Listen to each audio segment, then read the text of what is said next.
to Digging Deeper. It is a Next Gen Ministry takeover. So I'm here, Mariah, and I've got with me Stephanie and Anthony. Say hello. What up? Say what up.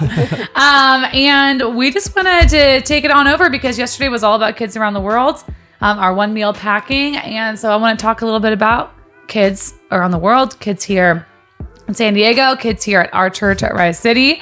And Stephanie here is a first timer on the Digging Deeper podcast. I didn't know that. First timer. Rookie. So you get to kick us off, Steph. Just tell us a little bit about yourself. Tell us how you found Rise. Tell us what you do here. I am the early childhood pastor. Excellent. And I oversee birth through 5 years old. I love working with little kiddos. They are my favorite. I met Rise in what I call the Chick-fil-A days. So that's back before we had a building or any kind of location. We just used to meet in Chick-fil-A because it was closed on Sundays, and just kind of got to be a part of a little bit of the dreaming up and putting together. Of course, I often found myself hiding away with the kiddos or sneaking off and just going to love on the kiddos of the staff. So I think I kind of was blessed to fall into my role. Wow. And I love it. I want to say this about Steph too, just because it popped in my head, and this is what I do. I think I haven't been here long, but you have to be on the Mount Rushmore of Rise City. I agree. You have to be. One of the old ones. I agree. She's one of the only OGs. One of the founding mothers. Because now we have Brandon was original. Obviously, Pete and Julie came But out. is he on there? Or Is it? I know, right? he's the one who carved the mountain. And then we have Steph and Michael. And who else is left from the original? I came at 2.5 years, right before the merge. Yeah. That's crazy. So I guess that's it. It's like the original bump, Avengers. like the original Avengers. Yeah. I was blessed to be found. And then what about you, Anthony? Give us your intro. Anthony, the youth pastor. So I work anyone 6th grade through 12th grade students, or sometimes postgraduates, stuff like that. Been here almost a year. I'm coming up on my Rise Anniversary. As you guys call it. Rise Anniversary. In June, it'll be a year, which is exciting. Do we count the first 3 months of your time here, though, Anthony? I do. I count the first. Yeah, I do. I had COVID twice, and I count it because I don't think I would have had COVID if I wasn't employed here. So Anthony came on the staff 3 days before we left for middle school camp. Yeah. And so it was kind of like a trial by fire because 1 week at camp is like 6 years in the real world. Yeah. So we put Anthony to the test. So he went to camp for a week, came home sick, had COVID. He was down for like 2 weeks. Came back to Rise, went to high school camp for a whole week immediately. Came home, had COVID again. Literally tested positive twice in the same month with negative tests in between. Yeah. And then he was out for like another 2 weeks. And then we were like, well, is this guy the doctor gonna make literally it? told me, she was like, "You are the antivirus." And I was like, I know. Take So we my got blood. to know you about 3 We're like, months this guy's in. going to Yeah, quit. exactly. I mean, this is a workplace hazard. So I'm coming up on my year, but it's basically like 5 months. He made it. He's done a lot in 5 months. And if I'm new to you guys, I'm Mariah. I've been at Rise for like 7 years now. And I'm our next gen pastor. So I oversee everything birth to high school. So I just kind of support our staff that's in those areas. And then I most directly work with our elementary programming and our special needs programming. And then I get to do all the fun stuff in between, like go to middle school camp and work with parents and families. I'm terrified of small children. So Stephanie has always been a huge blessing to me. When I started, it was just me and the kids. And then Steph came on our team 5 hours a week to do office work. But it was so obvious in that time that like God had an anointing on her to be a pastor. And she's, been trained up and is such a blessing to our church. But before I had you, I just had me and my fears. I hear the babies in the baby's room crying, and I'm like, oh, gee. Oh, yeah. My first Freaks me diaper out. I ever changed was as a kids pastor. Really? Because I started as a high school pastor. Oh, that freaks me out. And then just like Anthony won't even hold my baby. She's 9 months old now. And he was like, Not till she's a year. he won't do it. And I was terrified of children. And then my husband got a job at a church that only had a kids job open. So I was like, well, I'll do it. And so I had to kind of warm up to the tiny people. But I love myself some angsty preteens, teenagers. I love that. Like a different personality every day. Like, I'm so goth today. Like, okay, great. See you Yeah, next exactly. week. You'll Everything's be different. wearing a totally different outfit, and that is fine with me. I love that. All right, well, let's talk about our students that we have. I was bursting with pride on Sunday to look out and see all of the kids Tons. serving at OneMeal. So, what did you guys see?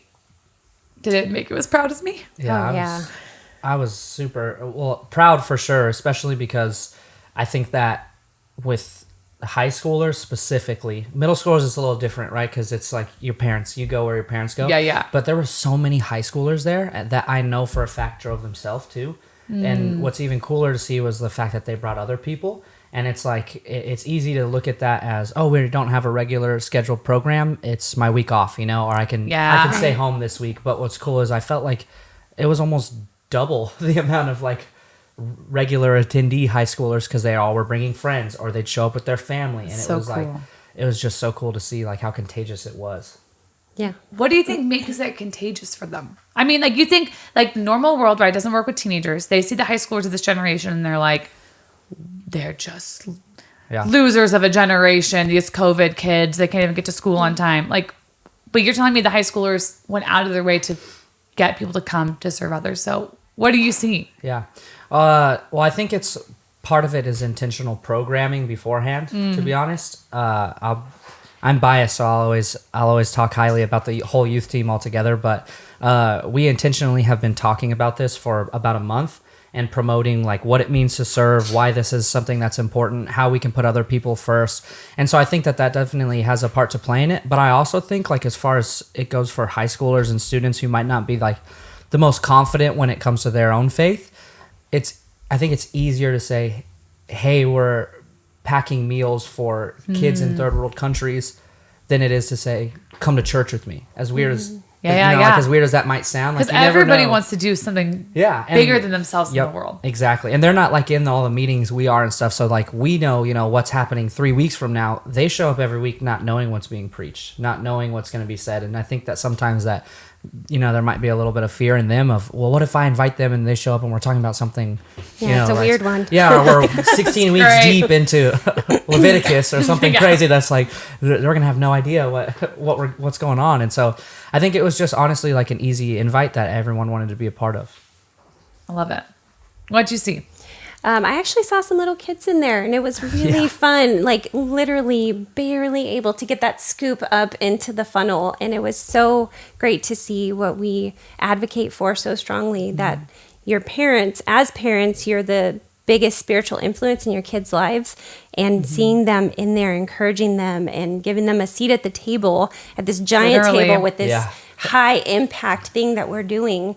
It just kind of melted me. It was really fun to see that. And the gong. Yes. Oh, the yeah. gong was a terrifying huge hit for those who were. It was a hit? The people who had their back to it, I think. That was a good pun. Thank you. The people who had their back to it, I think, were like, whoa, what was that? But it was it was fun to see the kids get so excited and go up there and do that. Oh, man. Tell me the truth. Off the clock, did you guys hit the gong? I did not. Oh, I hit the I gong. definitely hit the gong. I went when there was no one there. I and was hit the practically gong. begging Brandon in between. Every time he'd pick someone else, I would just stare at him across the room. And then finally he was like, you can do it. And then as I was walking up to it, it was like such a humbling moment. I was just walking by tables filled with kids who like looked so sad that they couldn't do it. And so I walked to the front and I touched the handle and I handed it to Brandon and I was like, pick a child to do it. I was like, I can't do this. As bad as I want to. I was like, I can't be the only adult. Did you do it later? Oh yeah. As soon as it ended, I was in it right away. I saw a lot of great parenting happening at OneMeal. As we talk about a lot how it's more caught than it is taught. Yes. Right? And to see parents with such good attitudes working with their kids was just gold. And like from a type A mom, to all of you listeners out there, that's a hard one for me to have my own kid. Yeah. When I'm like, well, they're expecting me to work fast and they're expecting me to do this. And to be able to like, we had so many of our parents just let that go. And we're like, the most important thing here is get the meals packed and we're going to get them packed. But if I have to go a little bit slower so that, my daughter can learn how to serve, then we're doing it. So I just thought the parents went in with a great attitude. I agree. And as always, everything was packed. Yeah. Yeah. And we really encourage parents to take their kids in. It's interesting. and not check them in. And they really did. Like our kids programming was empty. Yep. In the best way. We great. had kids that came in after. We tried to find a nice way to say, how do we say your kids will start really strong, but then they'll start throwing rice around and hiding under the tables, and then you can check them in. Oh, lose focus. Yes, when you start to see the signs. So they're losing focus. I don't feel like I saw a lot of that actually. I did not kids either. Getting checked out or anything. It felt like it was pretty well maintained. Yeah, I think, well, here's the backstory. The first time we did this is our third go around. Yeah. So we've wised up. Yeah. The first time we did it, we packed 170,000. Is that right? 170? Yeah, 175. 175. The first year we did it, we packed 270. And so we bit off a little more than we could chew. So there was a little more need for the hustle. And we didn't really consider the kids. So we only had preschool programming. So I can think of a couple of kids, specifically staff kids that were a lot younger at the time that hustled for about 15 minutes. And then they were hiding under the tables. They were playing chase because the parents didn't have as much time to parent them through it. Yeah. They were trying to hustle because we were so far behind. Yeah. So that's where we started to check in your kid thing. But man, we didn't need it. Yeah. No. The kids were focused. And man. what I thought was cool too, this might just be me thinking way further into it than I need to, but I was thinking about it on the way home, and I was like, the majority of people that I talked to, adults and kids, felt kind of almost anxious about what they were doing. When they were going in, what am I doing at the table? What am I doing at the table? And what I thought was so cool is almost within 2 minutes, it's just this routine, process, and there's no nerves involved because everyone is playing their role. Everyone kind of knows what to do. And not only that, but it's simple enough that once you're in that rotation, it seemed like people were able to flip and flop and switch and whatever Even they needed chat. to do, fill in, and you could chat through it, and you met people you didn't know through it. And if it was hey, my lower back is hurting, leaning forward, holding the bags. Okay, let's switch. You do the rice, I'll do the bag. Totally. And it just was this well-oiled machine that I think was really cool to see how many people were nervous beforehand that afterwards were just that was a breeze. I can't believe that was that fast. I was like, Yeah, you I and me agree. both. That's exactly how it was. You had this well, what do we have to do? We know this has to get done right. This is super important. It's it's important, but we have a little margin. It's okay. Oh, yeah. And then once they got it going, I might have missed some vitamins. I My table was going so fast, and we were there was a couple of splashes. You put through the funnel, but you forget to put the bag under. I did one bag and I folded. I got the back end on the thing, and the front end was hooked. And Oh, I was yeah. wait, and I didn't get it in time, so we just dumped rice all over the table. And then I was like, "Can I switch to someone?" we kept getting the sideways packet. Yep. It would Oh, go yeah. sideways and not go in the funnel. Wedge it, would yep. just sit oh Yeah, you're like, "No, what do I do?" Whoops. Shoot, it's stuck. Yeah. Well, it reminds me that we have this saying in our youth department here at Rise that we stole from somebody else, but kids and students will never know how significant they are until we give them something significant to do. And that's such a key one because we'll take students places to camp or mission trip, and they do this amazing significant work. Then we bring them home and we're like, all right, we'll sit in that chair and listen to this sermon. Yeah. And they lose connection with how do we teach our kids that God made them to do something incredible in this world? Because our students, as they get older, they're asking, who am I? Why am I here? What do I have to contribute? And we Straight, need yeah. to help our students starting it comes around the preteen age and on of you have something incredible to offer, and helping them find that and helping them give it out. So what does that process look like? I mean, OneMeal's cool, but what else? I'm sure that goes on a lot in youth. Yeah. And for those of you that don't know, Steph has a Oh yeah, what Logan's 14? Yeah. a high He's schooler a 14-year-old. and an almost middle son. schooler. Yes. That's crazy. Yeah, Her almost youngest is going to middle middle school camp this summer. school. Yes, he So is. she can speak to youth just as much as me, probably more so because you live with them. I don't know. I lean into you. I do. But he's one in the sea. So Yeah. I lean into Anthony sometimes. I'm like, is this normal? What are you seeing with other kids? We're really Not that we lucky to get to lead into each other Yeah, for Yes. sure. with all of our Super different helpful. life stages and areas of expertise. Yeah. So good. You know what I find interesting, and this is something that I feel like I've been thinking through and processing on my own too, but this whole identity crisis going on, I think recently I've started to kind of process it in a different way. I think it's actually kids, I think they do know who they are. I think the biggest question is not who am I, but where do I fit? Like, what can I actually do? And so what I think is great about this too, and I can lean into that more, like as far as the process, but I think that it's great because it gives them like something that they're literally physically doing that's making a difference, which then kind of answers that question of where do I fit? Because sometimes I think not just students, but as adults, we can overcomplicate what it means to serve and what it means to impact and help other people. When it's simply like, we saw how easy and smooth that was once we got going, you know? Now, I know there was a lot of preparation on the back end. Shout out to Jessica. Yes. But like, it really is like, it can be that simple. 175,000 meals done in that 3-hour period. You know what I mean? It's so cool to see. And so, I think like it starts with, you have to give them that opportunity. You know what I mean? Like you said, it's so easy to get on stage every week. And I know this because I do get on stage every week, and it's easy to say, you got to be the hands and feet of Jesus. You got to be impacting your community. You got to help other people. And it's like, we have to be better at giving them opportunities to say, this is like literally what it could look like. Not just saying examples. Oh, you know, when's the last time you stopped and asked someone how they were doing? Or when's the last time you prayed for somebody, or you told your friends, you know, some helpful advice that lined up with scripture. But it's like, this is actually something we're physically doing instead of just saying you can do it. Right. So finding just plenty of opportunities to like actually serve in the community is just like benefits both sides. You know what I mean? It's helpful to them, and it shows kids exactly where they fit and how easy it can be. Yep.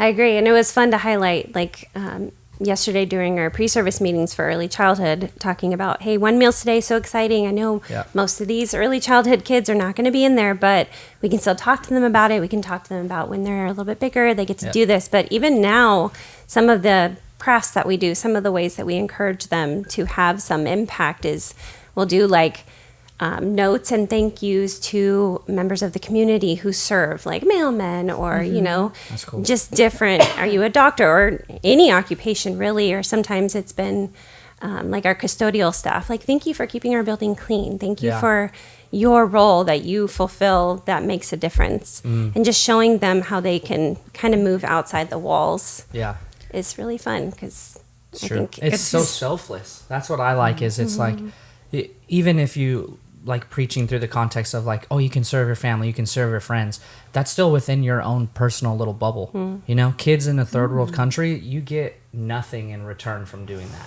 You're serving completely selflessly. And so that's where I think there's a big difference between just like, it gets them out of their own personal little bubble of who do I know that's directly attached to me emotionally and physically and I see all the time, versus I pack this meal, it's super impactful to someone else, and I never get a return to it. Like, they'll never even hear, you know, probably a story. I'm not going to get a thank you note. Yeah, like this exact thing is going to this family who's going through this, and this. Like, it's super cool to just see all the work put in to know that there's nothing in return for them. I agree. One of the things that sometimes concerns me when we're like talking to kids about identity, like in culture, like at school and stuff, is we've got this messaging to kids like, everybody's a star. Like, you can be a star. You ask them what they want to be. They're like, I want to be a YouTuber and I want to be famous. Influencer. Like, oh gosh. I think that like one of the most important things we can teach our kids is that you get to be part of something big. And it's just as significant. Like teaching our kids to celebrate that, like, today you were the rice scooper. Not even metaphorically. You were the rice scooper of the project. But if you weren't the rice scooper, who would have scooped the rice? Right. Yeah. You know, so being like, there's always moments where we all get to shine in what we do, and that's wonderful. But like, there's only one preacher on a Sunday morning, right? And there's 500 people in the room. And if we can teach our kids and celebrate, like today you were the stone in the wall that made this amazing wall stand. Yeah. Like, our kids, and as adults too, man, we have to learn to find huge satisfaction in that. For sure. And knowing that like we're part of God's big plan. But you're not always going to be a superstar. Yeah, I love that. That's like all the parts of the body. Like, there are some less glamorous parts of the body, but they're essential to movement and making things happen. When Paul's teaching about that. And I also think like helping our kids to identify their gifts that are what we might consider normal. Right. Not like, so we talk to kids like, what's something you're really gifted at? Soccer. And Yeah. you're like, well, cool, you are a great soccer Yeah, they player. identify with what they do and not who they are. Yeah, that's Right. super It's wonderful. not a character thing when they talk about it. It's always about like accolades and accomplishments. Like, Right? Like, what are you going to do to serve God in the kingdom with soccer? I don't know. Maybe you'll be a star, sure. But it's probably the character development you're going to get playing soccer Yeah. that's going to make you this type of a mom or this type of a father or this type of an employee. Yeah. Because it's those character great. things that are actually going to serve others the Yeah. most often. Yeah. that's great. There's a head coach. He coached a bunch of different teams, played in the NBA too, but he was coaching LeBron James Really? in like this iconic championship. I won't bore you with all the details, but his name's Tyronn Lue. But he has a quote that I love. I say it all the time. I just like it's like burned into me. But he was talking to his team. They were down 3-1 in the series, which basically once you win 4 games, you win. And they ended up coming back and winning. But when they were down 3-1, he was talking to the team in the locker room. And he said the 2 most important days in a man's life is the day he's born and the day he finds out why. I know. And I was like, wow, if that doesn't fire you up and make you want to win, I'm ready to run through a wall just saying it right now. But it's so true. Like, I think about that all the time. Like, especially through the aspect or through the lens of like students, I try to put myself in their shoes, you know, and think back like, what was it like for me when I was that age? You know what I mean? What did I feel? What overwhelmed me? What made me anxious? What scared me? What excited me? And I know times change and people say that a lot, like, oh, it's way different than when I was a kid. But truthfully, I think the feelings are still the same. Oh, yeah. Even though like culturally things are different, people still feel the same way. Different mountains to Similar ways. climb, but same, you know. Same feelings, yeah. So I think it's just cool because it's really like they are on the journey of figuring out Yeah. who am I. There's nothing that means more to them than, you know, where do I fit? And the who you are is probably not going to be some spectacular billboard. Yeah. You know, and we teach them to look, I fear, for like the wrong Yeah. things. Like, how many of us know the name of the maintenance guy who works here at Rise? Yeah. Well, you all knew him on spring break because he took a week off and we couldn't function. Yeah. Right? Like, true. he, you know, teaching our kids to know that they're going to be part of a big story. Like, Yeah. the story is God's story. Yeah. And they get to be part of it. That's exciting. Yeah. I think it is super countercultural though, which is where the tension comes in. Is Yeah, like you see that YouTube what's culture. promoted is names. It is My what you personal do that's promoted. brand. Yeah, exactly. But even then, I see culture wrestles with itself because it's like like they'll say it's all about what you do, how far you can go. But then also it's like this like loving. Everyone gets a participation award. Yes. And you're like, well, Yeah. you're it's just like a breeding ground for They're having a hard comparison time. and issues Yeah. because it's like, how can you tell me that what I do is the only thing that matters and everything I accomplish, but then you still pass out to everyone an award? And it's like, it creates this tension. Like, no wonder kids are super lost and confused about who they are. Yeah, Yeah. I agree. It's hard for them to see that if they're not in the spotlight, if they're behind stage or they're not front and center, that Yeah. they're not important. Yeah. Right. Which is why you see like introverts, people who don't necessarily have that desire to like be seen, tend to struggle more, I feel like, in Yeah. conversation because they're not only do they not want to be seen, but they feel like being or not seen, you know what I mean? Like have a platform or spotlight. Yeah. They not only do they not want that, but they also culture kind of teaches them that that's the only way to be seen. Right. So then I can't imagine like how hard and difficult that is for them to deal with on a daily basis. We see that. It's interesting that you brought that up because Stephanie and I were just talking about that yesterday. We see it at Rise City Kids because we've got about 200 kids that come every weekend, but the vast majority of the high school group serve in Rise City Kids. Yeah. Yeah. So It's they awesome. serve as mentors to the kids on Sunday morning and a ton of our middle schoolers too. But you see this huge variety. So you've got these like high schoolers and leaders who are maybe a little bit more like my personality, like, Yeah. good morning, gosh, it's so great to be here, good to see you. But then you have other leaders that are just this very quiet, like the kid walks in the room and they make eye contact with them and they give them a little smile and the kid gives them a little smile back. But those kids are just magnetic Yeah. for these other type of children, you know? Oh, 100%. But you put someone with a personality like mine on the stage and you make it seem it accidentally can communicate that Yeah. this is the ideal personality type to work with children.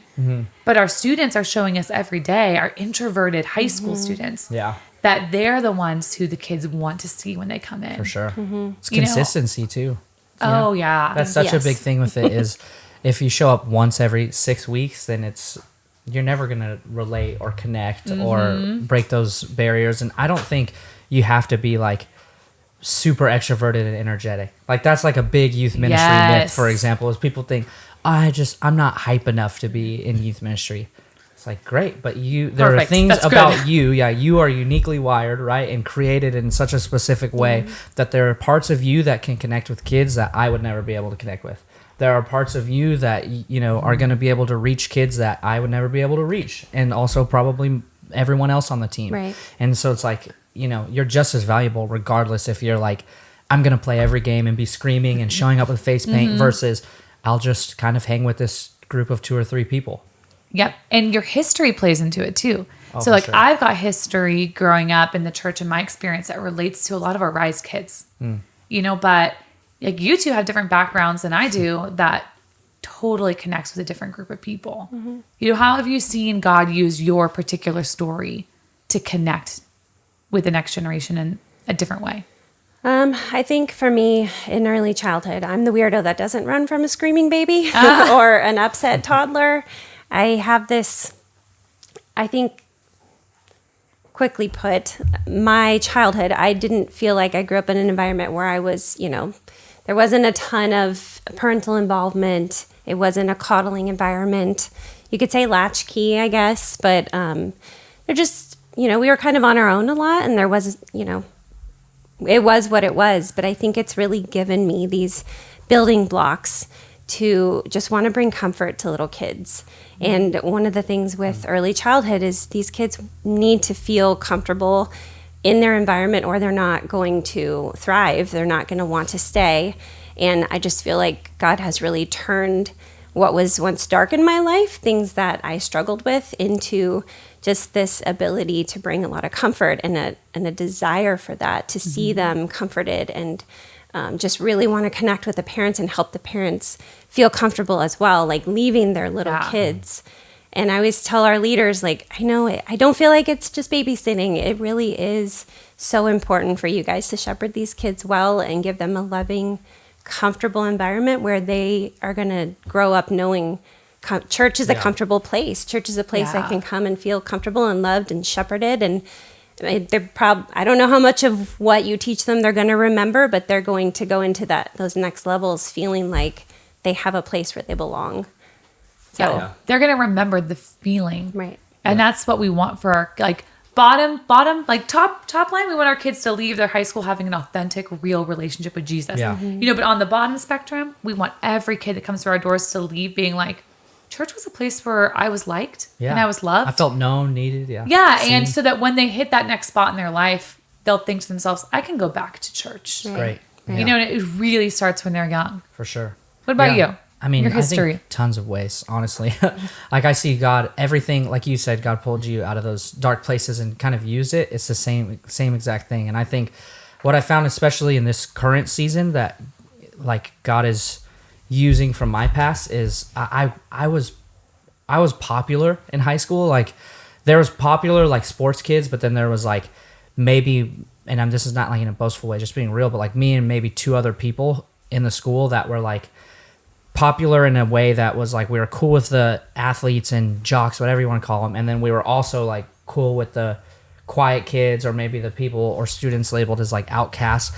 And so like I was for sure popular. I had people that were around me, but I never felt seen still. Like even though I was popular, it always felt like it was surface level. It always felt like I was there for everyone, and the second I needed anything or the second something went wrong in my life, everything gone except like 1 or 2 people, right? And it was the weirdest thing to wrestle with. And because of that, I see like God using that more now too, especially like with, like we were talking about earlier, the majority of people not feeling seen. It's a lot easier for me to relate and talk to because I felt that before. It's easy for me to say like, I know exactly what you mean when you say you feel seen, or when you say, I don't know how to explain it, but it just feels weird. Like, and even though people are saying, hey, what's going on? Like, it doesn't feel right. And it's like, yeah, I've been there. I've walked that exact path, it feels like.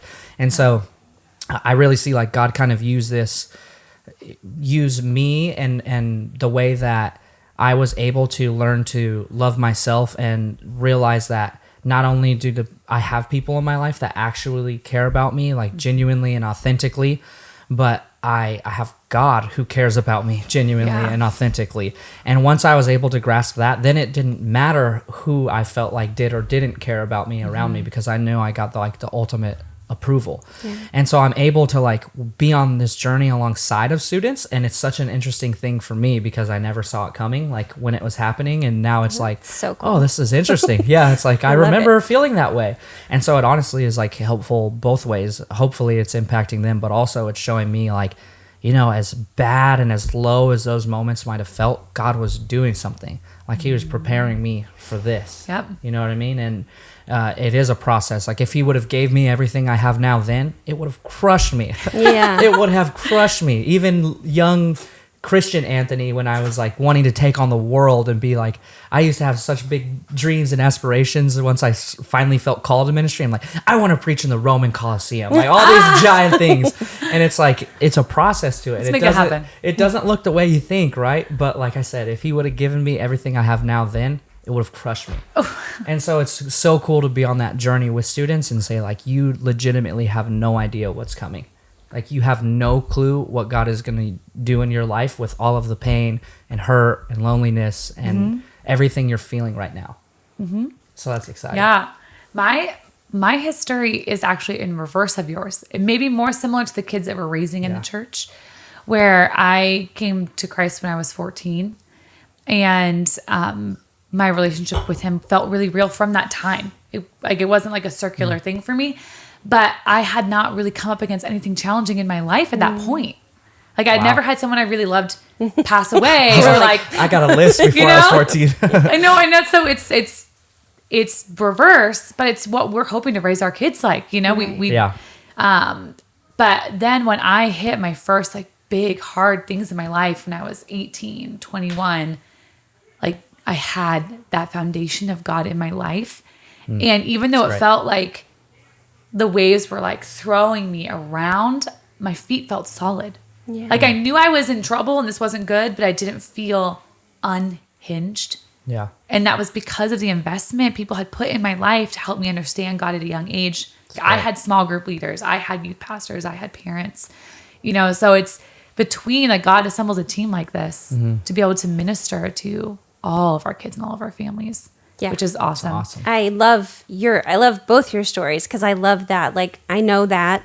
Yeah. And I know what God's done in my life, but I love your story and I love the idea of giving that to these kids. Like even though I didn't have that, like it just drives that desire so much deeper to know you so well and know how steadfast you are in your faith. Yeah. And I do just have this desire to give that to our kids. Yeah. Well, you need it. You need absolutely people who need it. Especially if our goal is to reach them younger, then that means what? They're growing up in church the same way you did, which then gives you your words and your experience is going to be more impactful in the long run. You know what I mean? You need it. And I think so many people get wrapped up in this lie that like, well, my testimony, like, you know, I wasn't addicted to heroin. I didn't have like big things happen. Therefore, I can't make a big impact. And it's like, that's a lie. Like you are all just as valuable. And it all goes back to like, there is value in all of it. God has a plan for all of us. He has a place for all of us in all of our stories. No matter your background, he's going to work through all of it. And even our kids, these young ages, you know, that we saw being hands and feet, our high schoolers and middle schoolers that are serving weekly to mentor up the next generation. Yeah. I mean, it's exploding everywhere. I mean, it feels like there's revival coming out of every corner, and this generation of kids is going to make a splash. And we have the honor of getting to sit and watch it and be able to say in 40 years that we were there with that generation when God had this great move. So as you can see, we're passionate about what we're doing here. And I guess we just leave you with that message from this week of you never know how significant you are until you have something significant to do. And it's so much true for us as adults and us as our kids. And we're just so honored to get to be your next gen team here at Rise. So good chatting, and I hope we get to see you in the halls. Yes. All right. Adios. Bye.